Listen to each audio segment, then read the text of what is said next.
Everyone knows about the importance of installing smoke alarms in your home, but what about carbon monoxide alarms?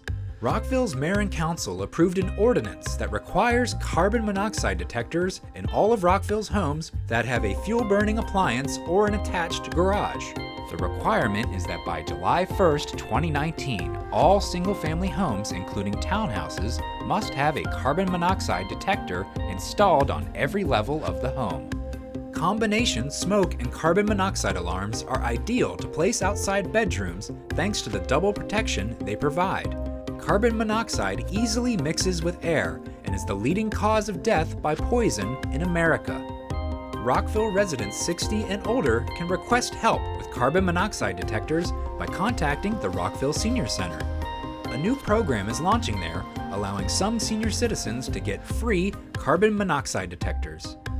For more information about these programs, just call Jerry Jones at 240-314-8819.